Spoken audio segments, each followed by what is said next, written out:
Vamos ler em uma só voz, Efésios 4, 29 e 30.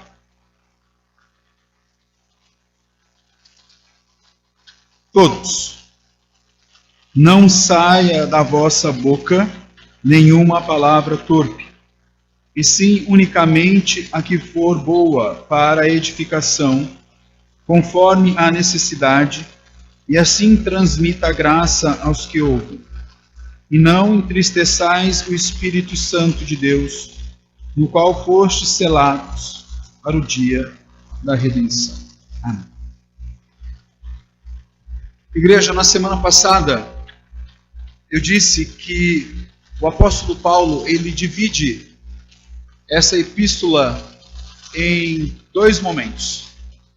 Do capítulo 1 ao capítulo 3, nós vamos ter um Paulo bastante preocupado com aquilo que nós chamamos de ortodoxia. Nós vamos ter Paulo na maior ou na melhor da sua teologia.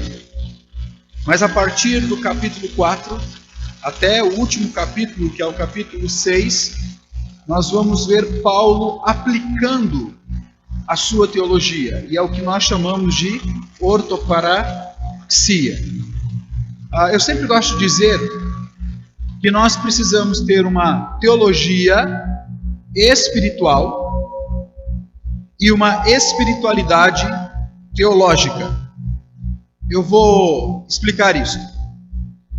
Quando eu digo o que eu preciso ter, uma teologia espiritual. O que eu quero dizer com isso?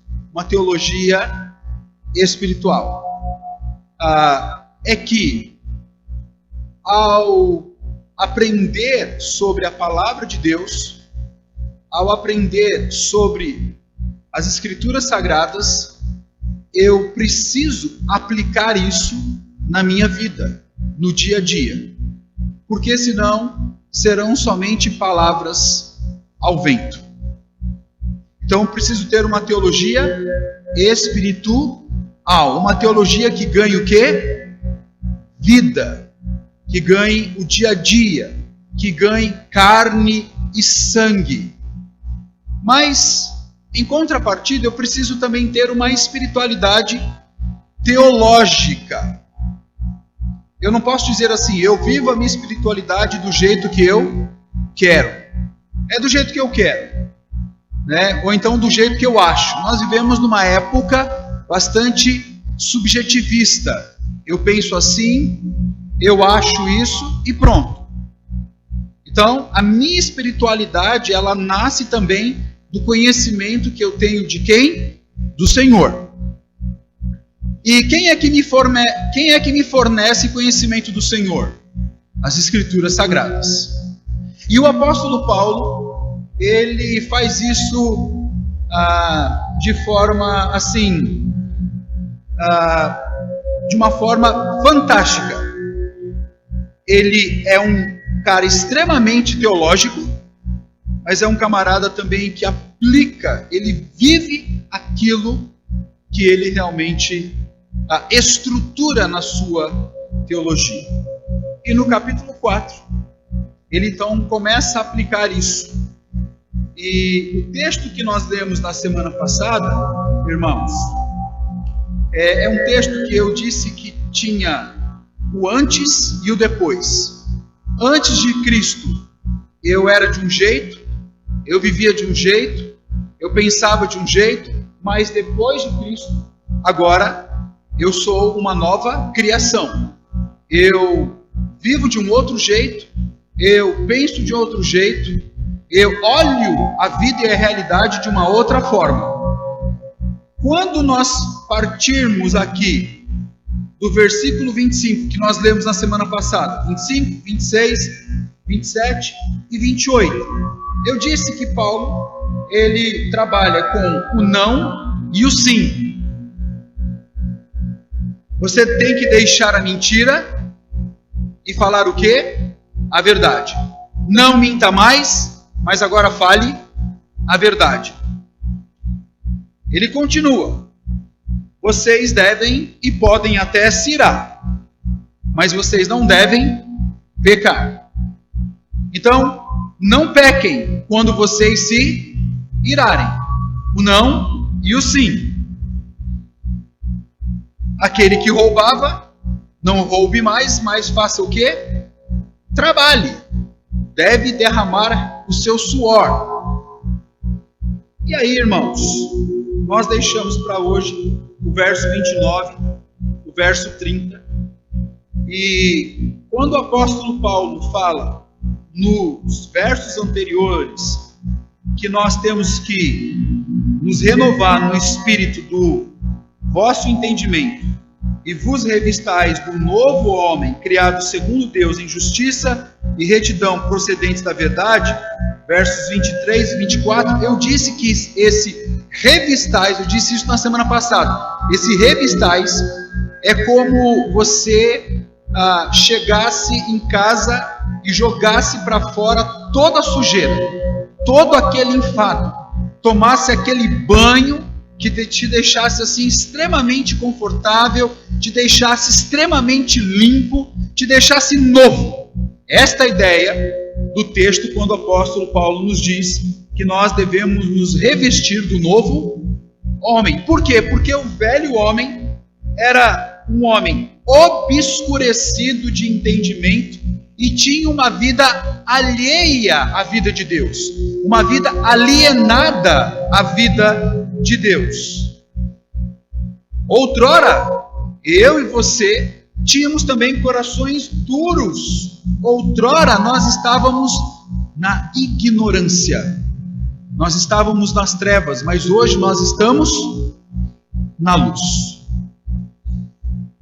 E, irmãos, quando então ele diz: não saia da vossa boca nenhuma palavra torpe, eu gostaria de nessa noite pensar com vocês acerca do tema logo que eu coloquei aqui de início: qual a perspectiva de Deus para as nossas palavras.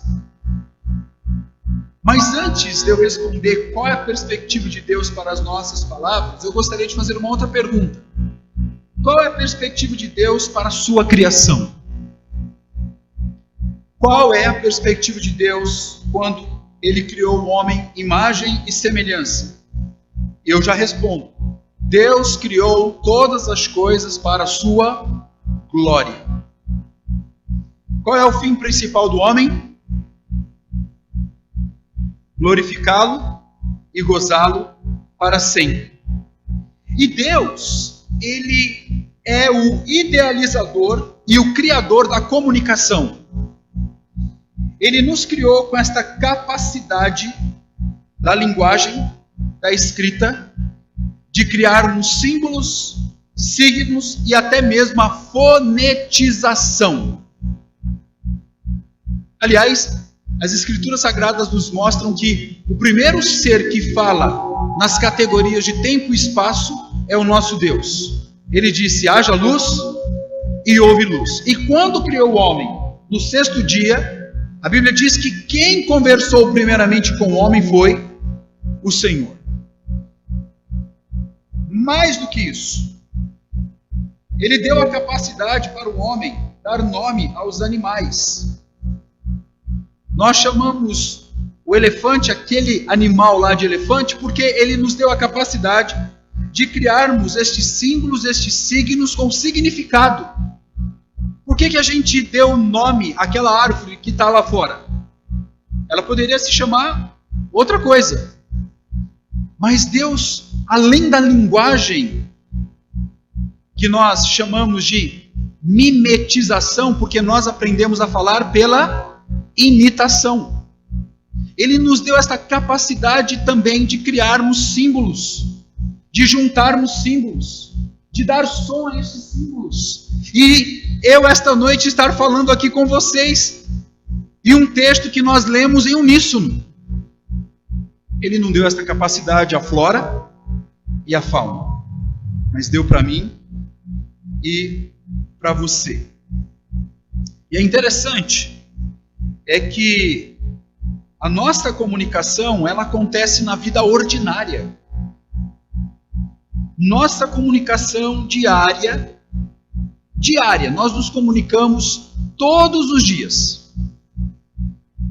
E nossa comunicação diária influencia a forma, a qualidade e a direção dos nossos relacionamentos.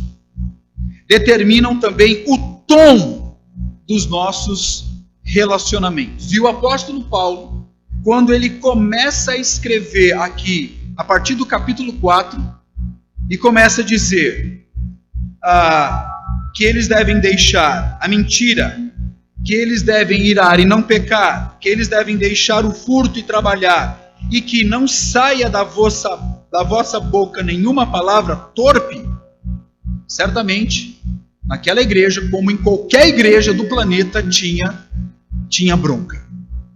Toda a igreja tem as suas broncas. Toda a família tem as suas broncas. Todo casamento também tem suas broncas. Ou não? Todo amor também tem suas broncas. Ou você vive um mar de flores? Talvez famílias tenham mais, outras menos. Igrejas tenham mais, outras menos. Enfim, relacionamentos sempre serão relacionamentos de alguma forma, em algum momento, em algum tempo, conflituosos. Mas enquanto crentes, nós somos instruídos para que não usemos a palavra para matar. Eugene Peterson, um pastor norte-americano, ele já faleceu, ele diz o seguinte: palavras matam, palavras dão vida. Palavras podem ser veneno, mas palavras também podem ser frutos. E a palavra que não saia da vossa boca nenhuma palavra torpe. Sabe o que significa isso aqui? Palavra torpe? Podre, inútil, fruta que não serve para nada. O que você faz com uma fruta que já está podre? Você come? Você come se você estiver num estado realmente deprimente, de muita fome. Mas sabendo que aquilo ali pode fazer mal a você. E ao comer uma fruta podre, porque você não tem condições de comer uma fruta realmente fresquinha, gostosinha, bonitinha, lavadinha, isso é até desumano. E aí o apóstolo Paulo diz, meus irmãos, que não deve sair da nossa boca nenhuma palavra torpe. E nós escolhemos o que nós falamos. Quando é que as palavras matam? Quando é que podemos falar de forma torpe? Quando? Quando nós falamos de forma irritada, de tal maneira que essa irritação ela passa de uma irritação, por assim dizer, santa. E eu expliquei o que era o irai-vos da semana passada e não pequeis. E você pode dizer, como é que pode? Irar e não pecar? É bem tênue. Mas às vezes você se ira por uma questão de um capricho pessoal. Agora, quando você se ira realmente de uma forma justa, diante de uma situação que você vê que está sendo cometido uma injustiça, isso é uma ira santa. Assim como Jesus expulsou os vendilhões daquele templo. Foi uma ira justa. Até porque um dos atributos de Deus que Ele comunicou a mim e a você é a ira. Mas quando você fala de forma irritada, quando você ofende, quando você fala de forma caluniosa, quando você fala de forma egoísta, quando você fala de forma degradante, você está caindo nisto aqui que o apóstolo Paulo diz que nós não devemos cair. Nós estamos cometendo a palavra torpe. Nós estamos matando. Nós estamos sendo como fruto podre, usando fruto podre a partir da nossa boca, a partir da nossa linguagem, a partir da nossa comunicação. Estas palavras que matam são palavras que também dão vida. quando elas são palavras de encorajamento, quando elas são palavras que confortam, quando elas são palavras que pacificam, quando elas são palavras que edificam, que são palavras de unificação. Tem pessoas que usam as suas palavras somente para desagregar, para desunir e não para unificar. Não saia da vossa boca nenhuma palavra torpe. A gente acha que é palavrão, né? Não é assim? A gente logo pode pensar que é falar palavrão. Olha, não saia da vossa boca, menino, nenhuma palavra torpe. Você falou um palavrão, e de fato não devemos falar palavrão. Não devemos. Mas não é isso que Paulo está pensando. Não é esta a ideia do autor aqui, inspirado. Não é esta. É a ideia realmente de usar as palavras de tal maneira que matam. Pastor, mas como é que o senhor pode afirmar isso? Está no texto. Eu não estou falando nada que seja novo, porque está no texto. Meus irmãos, e já eu vou mostrar por que ele está falando que essa palavra torpe é uma palavra realmente que ofende, que calunia, que é degradante, que diminui, que ofende. Tiago, na sua epístola, no capítulo 3, ele diz algo interessante, que eu tenho certeza que você já deve ter lido na sua vida. Você que é crente, você que lê a Escritura Sagrada, no capítulo 3 de Tiago, ele vai nos dizer o seguinte. Capítulo 3, verso 2 de Tiago, ele diz assim: porque todos tropeçamos em muitas coisas. Se alguém não tropeçar no falar, é perfeito varão, capaz de refrear também todo o seu corpo. O autor inspirado, Tiago, inspirado pelo Espírito Santo de Deus, urge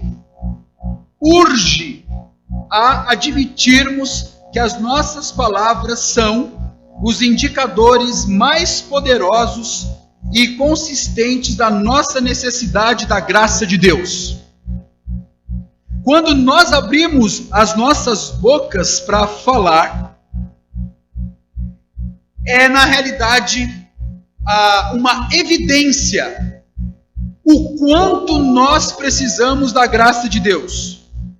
Porque quando Tiago nos diz, na sua epístola, que nós tropeçamos em muitas coisas, se alguém não tropeçar no falar é varão perfeito, se nós não tropeçássemos na nossa língua, na nossa comunicação, tenha certeza que nós não teríamos um bocado de problema. Aliás, a vida seria quase perfeita. Quase perfeita. Só não seria perfeita porque nós somos miseráveis pecadores. Por isso, irmãos, é que o apóstolo Paulo vai nos mostrar qual é a perspectiva de Deus para as nossas palavras. E Tiago, eu não abri em Tiago, vai nos dizer que a língua é fogo, é mundo de iniquidade. A língua está situada entre os membros do nosso corpo e contamina o corpo inteiro. E a língua é um negócio tão complicado que pode colocar fogo em uma floresta inteira. Está lá em Tiago capítulo 3, quando ele adverte a sua audiência a refrear a sua língua. Agora, irmãos, eu disse que está no texto. Eu gostaria que você pudesse olhar para o texto. Como eu disse, a gente acha que é palavrão, mas não é. E por que não é? Porque o próprio Paulo diz o que é esta palavra torpe, na segunda parte do versículo 29. Ele diz na parte A: não saia da vossa boca nenhuma palavra torpe. E aí ele continua, na parte B: e sim, unicamente a que for boa para edificação. Irmãos, sabe qual é a perspectiva de Deus para as nossas palavras? Comunicar graça. Comunicar graça. Está aí no texto. E sim, unicamente a que for boa palavra para edificação, conforme a necessidade, e assim transmita a graça aos que ouvem. Como podemos comunicar graça, igreja? Como podemos comunicar graça por meio das nossas palavras? Eu quero que você saiba que comunicação graciosa é aquela que edifica. E está aí no texto. Quando você abrir a sua boca, você deve falar de tal maneira que você fale para a boa edificação. E como é que nós edificamos o outro? Quando nós pensamos no outro. O problema é que muitas vezes, quando falamos, nós pensamos em nós mesmos. Nós destituímos o outro. Nós anulamos o outro. De alguma forma, o outro é invisível para nós. Mas como é que eu comunico graça? Eu comunico graça edificando o outro, pensando no outro. Tudo que é falado deve ser falado a fim de desenvolver a redenção daquela pessoa. Mas muitas vezes você não está pensando no outro. Aliás, a grande maioria das vezes.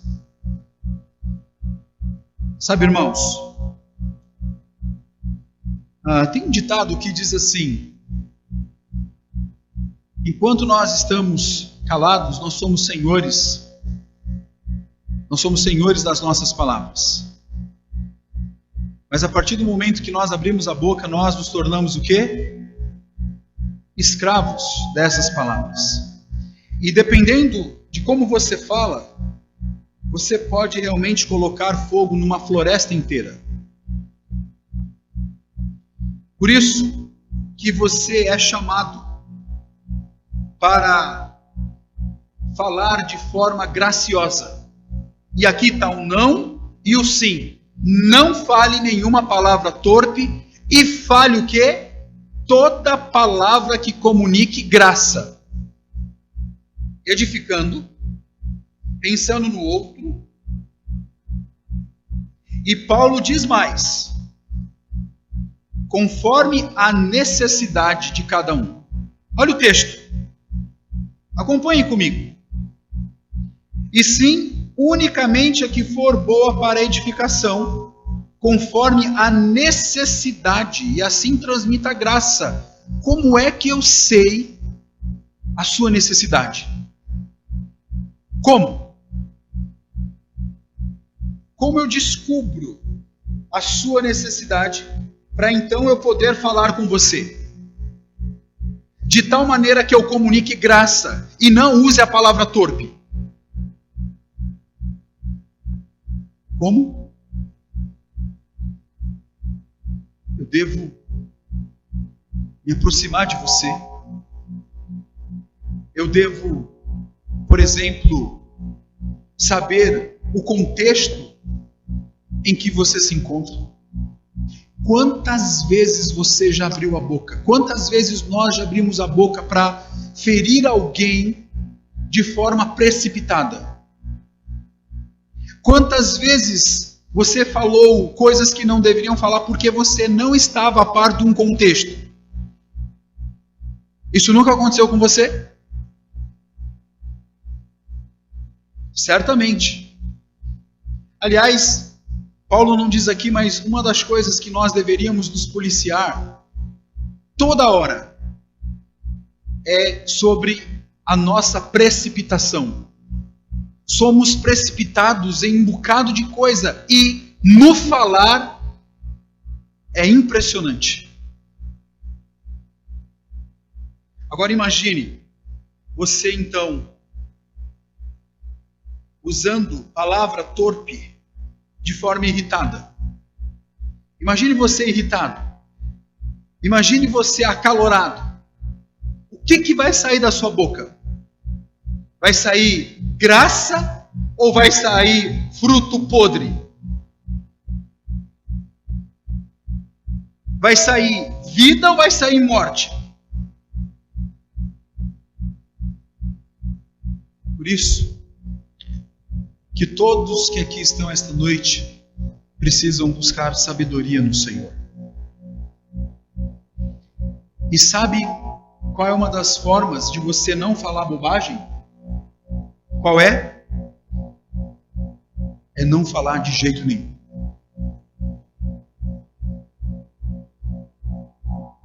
É óbvio, né? Porque você sabe que se falar, pode falar algo que depois você vai se arrepender. Não é assim? Por isso que às vezes é melhor você ficar no seu canto mesmo. E eu sei que talvez você seja julgado por isso. Talvez olhe para você e diga: você, fulano de tal, é uma pessoa orgulhosa. Fulano de tal é uma pessoa prepotente. Fulano de tal é uma pessoa arrogante. Porque quando nós, olha irmãos, quando nós especulamos acerca de alguma coisa, principalmente no que diz respeito a relações interpessoais, comumente nós especulamos sempre de forma depreciativa.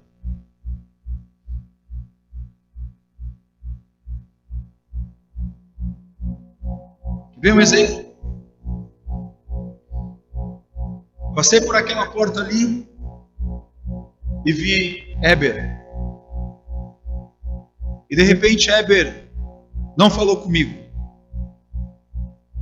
Dependendo da sua imaginação, você já começa a pensar o quê? Dependendo da minha imaginação, né? O que eu fiz? O que aconteceu? Será que eu falei alguma coisa?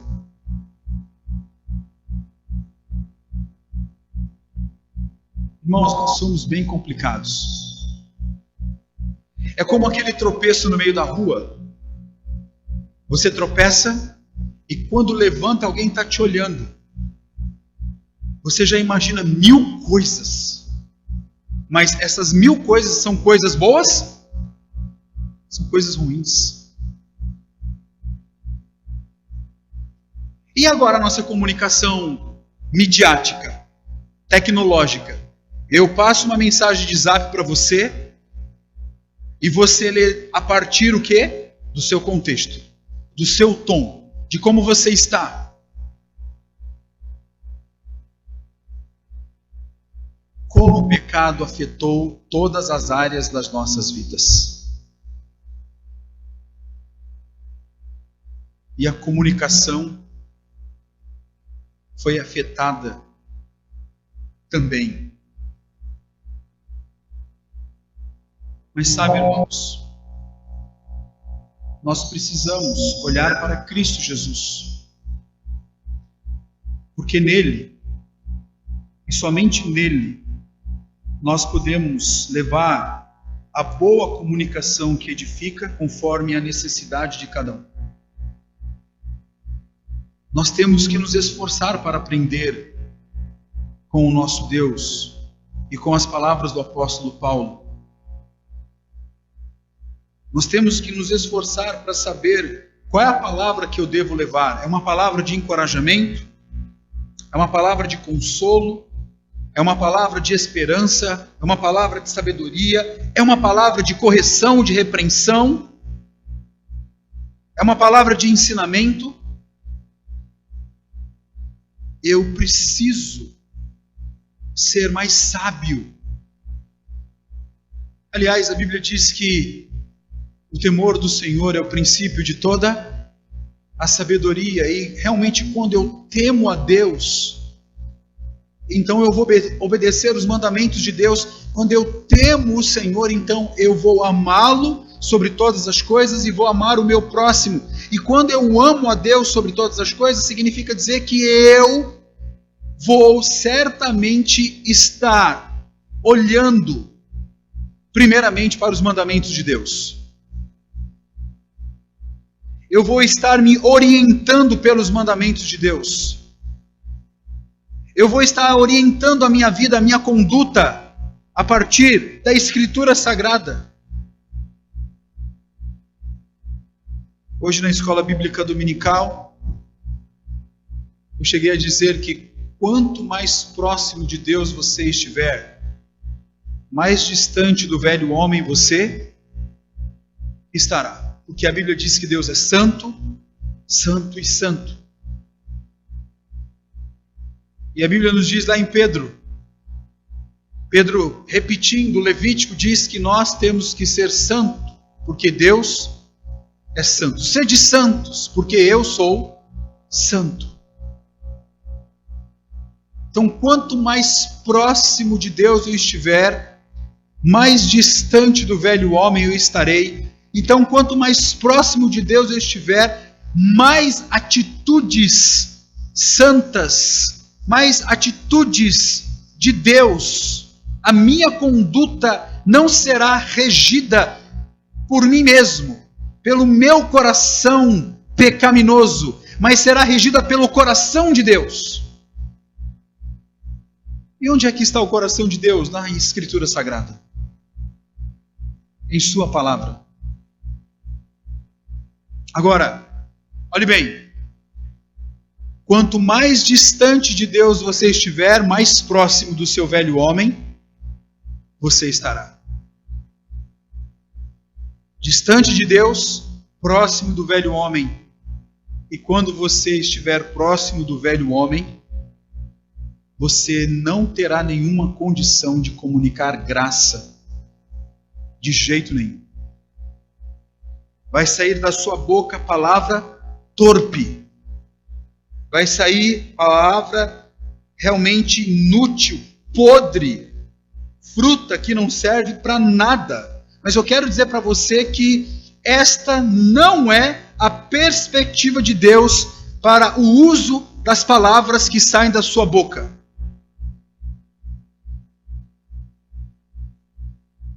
E o negócio é tão sério, mas tão sério, que no verso 30, que está conectado com o verso 29, o verso 30 está conectado, aí há uma conexão com o verso 29. O que o verso 30 diz? E não entristeçais o Espírito Santo de Deus, no qual fostes selados para o dia da redenção. Não está solto, não. Paulo não solta isso aqui, não. Não é algo isolado, não. Está conectado esse negócio aqui. Não entristeçais o Espírito Santo de Deus. O Espírito de Deus é uma pessoa. O Espírito de Deus habita em mim, habita em você, habita na igreja. O Espírito Santo de Deus, ele deu o fôlego da vida para a flora e para a fauna. E a Bíblia nos diz que ele soprou nas narinas e fez do homem o quê? Alma vivente.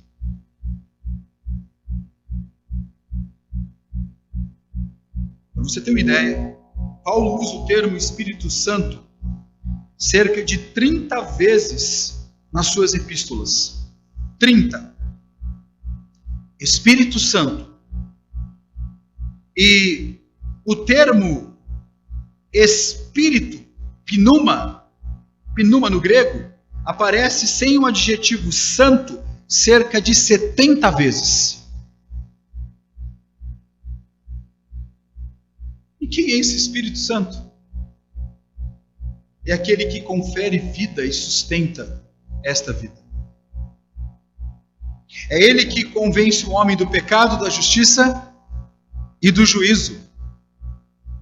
Então você que está aqui esta noite e tem o Espírito Santo de Deus na sua vida, você será incomodado quando você fazer uso de palavras torpes. Aliás, você que está aqui esta noite, a minha oração é para que o Espírito Santo de Deus esteja incomodando você de tal maneira que leve você a ter convicção, talvez de pecados que você esteja cometendo por palavras que você está proferindo que não agrada a Deus, que não transmite graça, que não edifica conforme a necessidade de cada um. Eu acredito nisto. Assim como também pela manhã eu disse que se você é filho de Deus, se você nasceu de novo, se você é um eleito do Senhor, tenha certeza que a sua vida não será linear. O que eu quis dizer com isso? Que a sua vida não será linear. A sua vida não será uma vida de total tranquilidade. Não será. Deus não tentará você, porque Deus não tenta ninguém, mas Deus provará você. Porque eu acredito piamente nas Escrituras Sagradas. E eu não encontro nenhuma, mas nenhuma personagem das Escrituras Sagradas, nenhuma. Se você encontrar, você pode mostrar para mim. Nenhuma personagem que não tenha tido momentos difíceis na sua caminhada com Deus. Eu sinceramente desconfio daquelas pessoas, daqueles cristãos que passou a vida inteira andando com Cristo e disse: a minha vida realmente foi uma vida de tranquilidade. Eu desconfio. Porque eu olho para a Escritura e olho para homens e mulheres que serviam ao Senhor, e eu não estou aqui defendendo uma teologia do sofrimento, não. Mas o que eu estou mostrando é que Deus vai moldar você, podar você a partir de provações que Ele vai colocar na sua vida. E talvez você já passou por algumas dificuldades na vida, porque ao invés de você fazer o uso correto das palavras, você na realidade fez das palavras, você criou foi contendas e guerras. Sabe por quê? Porque essas palavras, elas saem da onde? Da boca? Saem da boca? Elas saem do seu coração. Do seu coração. Coração este que precisa ser trabalhado todos os dias. Todos os dias. O meu problema e o seu problema, primário, de infraestrutura, é porque nós somos pecadores e temos corações o quê? Corruptos. E nós precisamos estar realmente cientes disso. Porque dependendo de como o seu coração está, você usará palavras para transmitir graça, para edificar, e edificar de tal maneira que você vai ter, olha bem, você vai ter o cuidado de ver a necessidade das pessoas em ouvir as suas palavras.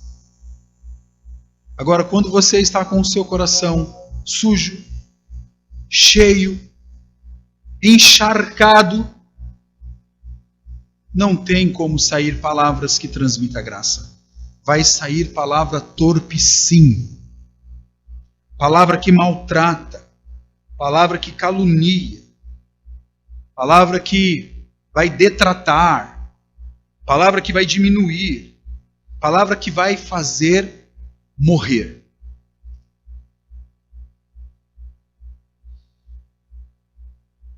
E com isso nós entristecemos o nosso Deus. E Paulo diz que nós não devemos entristecer o Espírito Santo, porque nós fomos selados para o dia da redenção. Nós fomos selados para o dia da redenção. Nós fomos marcados para o dia da redenção. O que é esse dia da redenção? Quando Jesus voltar, ele dirá: entre no meu reino, filho bendito do meu Pai. Porque é este Espírito que selou os eleitos de Deus. É este Espírito que comunica a salvação nos eleitos do coração. É este Espírito. E é este Espírito que é uma pessoa, que é Deus,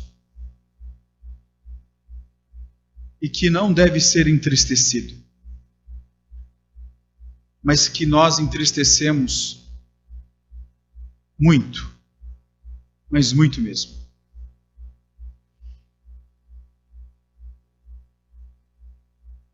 Você gosta de ser entristecido por alguém? Alguém gosta aqui?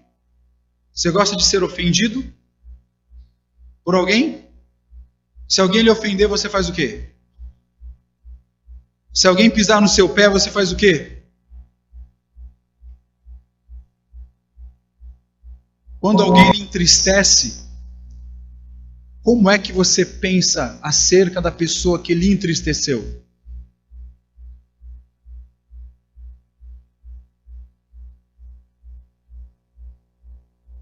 E nós entristecemos o Santo Espírito de Deus que habita na igreja. Nós não estamos órfãos. Nós temos o outro Consolador, porque a igreja é do nosso Senhor e Salvador Jesus Cristo. Amém? Por isso, queridos, a perspectiva de Deus para as nossas palavras não é usar de palavra torpe, mas é comunicar graça, edificando e edificando segundo a necessidade de cada um, não entristecendo o Espírito de Deus, porque nós fomos selados para o dia da redenção. E eu gostaria de terminar trazendo novamente Eugene Peterson, grande homem de Deus, quando ele disse: palavras, elas existem porque elas foram criadas por Deus. Sabe o que ele diz? Eugene Peterson, que as palavras, elas não nos pertencem, elas pertencem ao Senhor. Porque eu pertenço ao Senhor. Gabriel, o presbítero Gabriel, leu o Salmo 24:1, que toda a terra é o quê? Pertence ao Senhor. A gente acha que é dono de alguma coisa, meu Deus. A gente não é dono de nada. De nada. O que é a vida? Então este homem nos diz isso, que as nossas palavras pertencem ao Senhor. E se elas pertencem ao Senhor, Ele nos ensina, por meio da Escritura, como devemos então usar estas palavras. Se afastando de usá-las de forma torpe e nos aproximando para falarmos de forma graciosa. Em nome de Jesus. E quando você usar a palavra torpe com alguém, não está no texto isso. Vá até a pessoa e não tenha nenhum problema de dizer assim: me perdoe. Me perdoe. E se você usar novamente, não tenha nenhum problema de ir lá e dizer, me perdoe, mesmo que você tenha que fazer isso 100 vezes, 500 vezes, 1000 vezes. Porque é assim que você será ensinado a comunicar graça. Que Deus nos abençoe. Palavras matam, palavras dão vida, palavras são veneno, mas também palavras pode ser aquela fruta gostosa que você saboreia e que você se deleita. Que Deus os abençoe. Amém. Vamos orar? Vamos ficar de pé?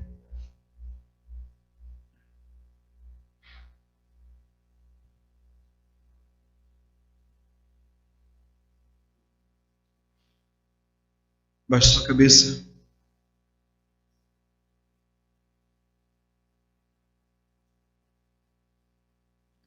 Senhor nosso Deus, nosso bendito Pai, nós louvamos o Teu nome, Senhor.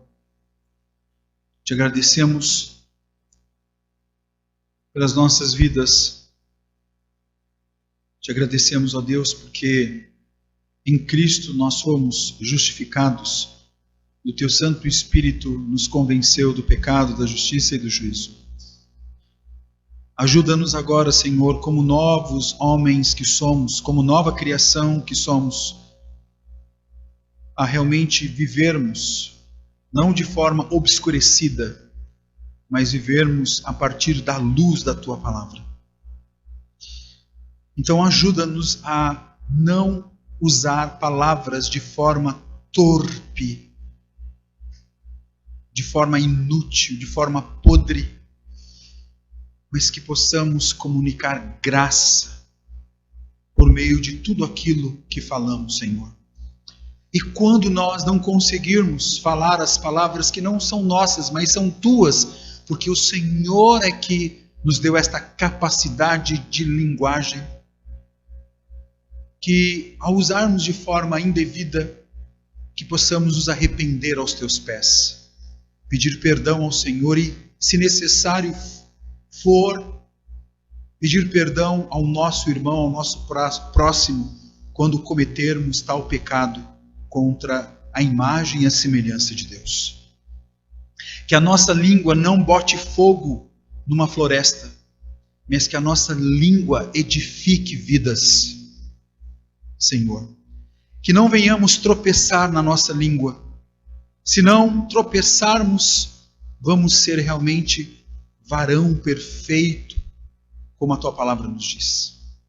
Então ajude a Tua igreja, nós que estamos reunidos aqui esta noite, que o Teu Santo Espírito, que se entristece com palavras torpes, que este Espírito de Deus esteja nos auxiliando para que realmente possamos, a cada dia, a cada semana, a cada ano, possamos realmente, ó Deus, alcançar o coração sábio. Muito obrigado, Deus. Recebam a bênção e que a graça do nosso Senhor e Salvador Jesus Cristo, que o amor de Deus eterno Pai, que a comunhão e as consolações do Espírito Santo de Deus repousem sobre todos aqueles que aqui estão, Senhor, e sobre todo o Teu povo espalhado por toda a terra, hoje e para todos sempre. Amém.